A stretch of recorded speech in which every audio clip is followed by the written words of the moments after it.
السلام عليكم، كنتمنى تكونوا كلكم بخير وعلى خير. مرحبا بالناس اللي جداد معنا في القناه. انا صراحه مشيت تقديت شي حويجات كانوا ناقصيني، يلا جيت. بغيت نوريكم شنو شريت. اول حاجه خديت هاد البازيليك او الحبق، فهو يعني ريحته زوينه، كتخلي في الكوزينه كاع الريحه زوينه، وحتى المذاق ديالو جو بونس راه كلشي كيعرفوا، كيجي في لي صوص ولا في سلطه ولا في اي حاجه، وكيصبر يعني لا بلانت ديالو كتصبر، يعني ما كتخسرش دغيا.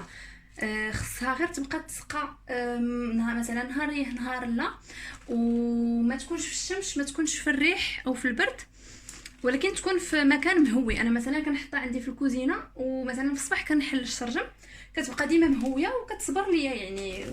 اشاك فوا كنبقى نقطع هكا وريقات وكيعاودوا ينبتوا. خديت هذا فروماج ميموليت. هذا الفروماج كما عرفتوا بالنسبه للريجيم كيتو راهو مزيان. هانتوما كتشوفوا بان غلوسيد فيه زيرو ديال السكريات، 0 غرام. كناخذو من ليدر، راه كاين حتى في المغرب. بالنسبه للناس اللي ساكنين في المغرب، لقيتو كاين في كارفور كيتباع بالعبار، يعني راه باين هكا ليموني، وكاين حتى في يعني في دي بواط بحال هكا في كارفور نيت. خديت هذا لا تخويت فومي، تقريبا بحال السومون، كان بروموسيون حتى هو. هانتوما غلوسيد 0 غرام، بيان سور الحوت ما يكونش فيه هذا غير بسطامي. خديت اللوز ونوازيت اون بودر، بغيت نصاوب لكم بهم واحد كيكه ديال الشكلاط. هذا اللوز وهادو النوازيت، بيان سور حتى هما ما فيهمش لي غلوسيد بزاف. هانتوما مثلا هاد الخنشه فيها 200 غرام، في كل 100 غرام ديال لا بودر داموند فيها 5 غرام ديال السكريات، دونك ما فيهاش بزاف.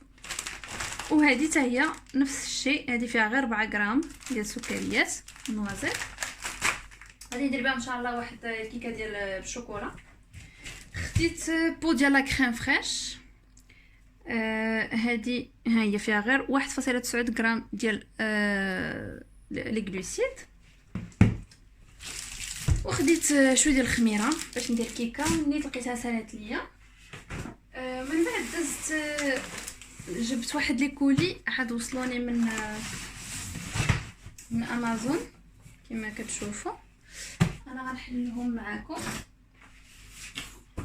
كنت كومونديت يعني شي حوايج بالنسبه للريجيم كيتو.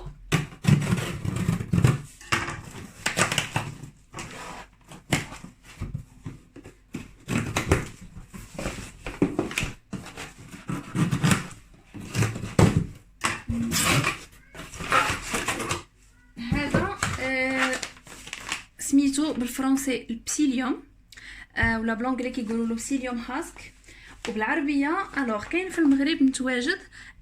لكن كاينه بعدا هاد لو ساشي كيبيعوه بحال هكا في المغرب، لكن لو بري شويه غالي. كاينه الخنشه ديال رابعه 250 غرام كدير بعلين 4000 ريال. هذه نفس لا مارك نفس كل شيء. اولا كاين كيتباع على شكل حبوب، هو سميتو بذور القاطونه. فهذا يعني غني عن تعريف هذا الريجيم كيتو. مزيان من غير يعني الريجيم كيتو معروف بانه مزيان للناس اللي كيجيهم القبض، يعني اللي كرشهم ديما كونستيبي. كتاخذوا يعني بحال دابا الا كانوا البذور كتاخذوا بحال هكا غير معلقه، ويعني كتسهل. اولا هذا كما شفتوا بحال الطحين كنديرو في الخبز. بالنسبه لهذا الريجيم كيتو انا دابا ان شاء الله غادي نبدا نديرو في الخبز ولا في اي حاجه بحال هكا درتها، كنزيد ديما معلقه، ومعروف بان فيه لي فيبر بزاف، دونك زعما مزيان هاد لا بودر ديال بسيليوم. وخديت عاوتاني خديت السكر. تقولي دايره الريجيم بلا سكر وشاريه السكر. هذا البنات ليريتريول كما كتشوفوا هنا السميه ديالو، وهو السكر الوحيد اللي ماشي اللي غنقول لكم اللي مسموح، لان كاين بزاف يعني الى كاين في الاسواق سو فورم دو بليزيور سورت، مي هذا ليريتريول هو السكر الوحيد اللي ناتوريل واللي مسموح به في الريجيم كيتو. كما كتشوفوا ما فيهش لي كالوري، فيه 0 كالوري. فيه 000 بارتو. و تقريبا ماشي مثلا السكر كيكون فيه اون بويسونس سكرانت ديال 100%، هاد ليريتريول كيكون غير 70%. دونك المهم انا خديتو صراحه غير باش بحال هكا دي فوا شي حلويات ولا شي حاجه نزيد شويه وصافي، غير بوغ افوار ان بتي غو سكري وصافي. البنات اللي عاد بادين ريجيم كيتو ما نصحهمش يبداو بالسكر من دابا. انا دابا تقريبا صافي 2 موا وانا دايره الريجيم، دونك من الاحسن حتى كتعودوا لو كور ديالكم لانه يحرق الدهون. عاد ديك ساعات الا بغيتو تزيدوا ان برودوي سكرون ولكن بكونتيتي قليله. نصيحه ما تاخذوش هذوك تو سكي ساكارين ولا اباز داسبارتام، يعني من الاحسن تفاداوهم لان لا يصير سي دي برودوي كونسيريجين مضر بالصحه. دونك هذا كما قلت لكم، يعني انا شحال دابا شهرين باش بديت وانا كنحاول نقرا ونقلب اين سكر لي مزيان. دونك هذا كما قلت لكم هذه السميه ليريتريول هو السكر اللي طبيعي واللي مسموح في الكيتو. انتم هنا دايرين واحد الرسم بان السكر 100 غرام ديال السكر تقريبا هي 130 غرام ديال السكر، يعني الي با تري سكري.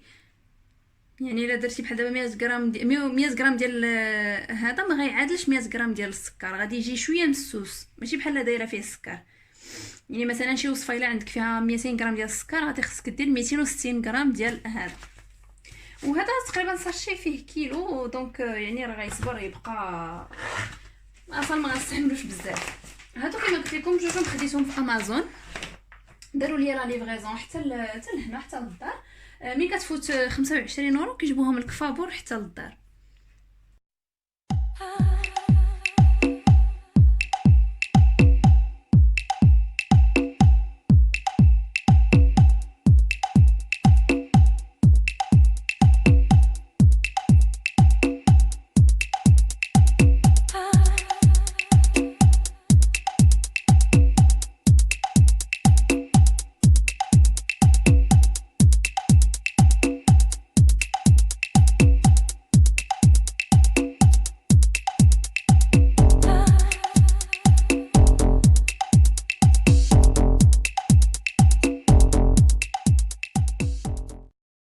بنات جينا لواحد البارك كاين غير هنا حدايا، نبروفيتيو واحد باقا كاينه شويه الشميشه، كاين فيه دي تيران بحال هكا الباسكيت كره، كاين ناس كيديروا سبور، ضربوا معنا دويره.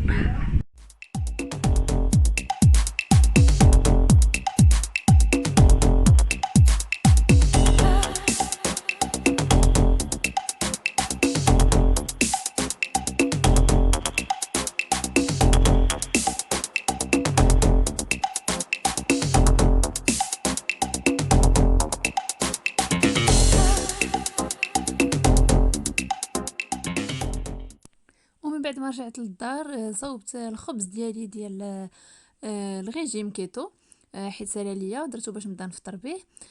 درت كاس ديال طحين زرع الكتان، او يعني زرع الكتان مطحونه، في نص كاس ديال جنجلان حتى هو مطحون محمر ومطحون. زدت عليهم معلقه ديال هاد البسيليوم اللي هضرت لكم عليه في الاول ديال الفيديو. سينو الا ما عندكمش ماشي مشكل، شويه ديال الملح، شويه ديال البيكربونات باش يعني يتنفخ لنا شويه الخبز، معلقه كبيره ديال الزيت البلديه، وثلاثه ديال البيضات. صافي كنخلطوا كل شيء حتى يندمجوا يعني العناصر مع بعضهم. من بعد كنديروه في المول اللي غندخلوه الفران. الا خفتوا بان المول يلصق لكم دهنوه من الاحسن بالزبده، رشوه بشويه هكا ديال طحين زرعه الكتان، ولا دهنوه غير بالزبده بوحدها. نسيت ما قلت لكمش الخميره خماره وحده بيان سور باش يتنفخ لنا الخبز. وفي الاخير كنزيد معلقه ديال الخل. الوغ الخل مع البيكربونات مع الخميره هو اللي كيخلي يعني يجي هشيش مويلو وكيتنفخ. صافي من بعد قلت لكم كنديروه في المول. من الاحسن بغيتو دهنوه بالزبده، انا عندي هذا ما كيلصقليش دونك ما دهنتوش. وغادي ندخلوه للفرن على درجه حراره 200، كيطيب يعني دغيا 25 دقيقه حتى 30 دقيقه ماكسيموم. وصافي بغيتو تزوقوه من الفوق، بغيتو تخليوه غير هكا عادي. انا كانوا عندي ديك عندي يعني ميلونج ديال الزرارع، زريعه بيضاء وزريعه كحله، زدتهم فوق منه كيعطي يعني ان غو، كيعطي حتى المنظر زوين وصافي. وهذا هو شكل نهائي ديال الخبز ديالي. كنتمنى الفيديو يكون عجبكم، ونتلاقاو مره اخرى ان شاء الله.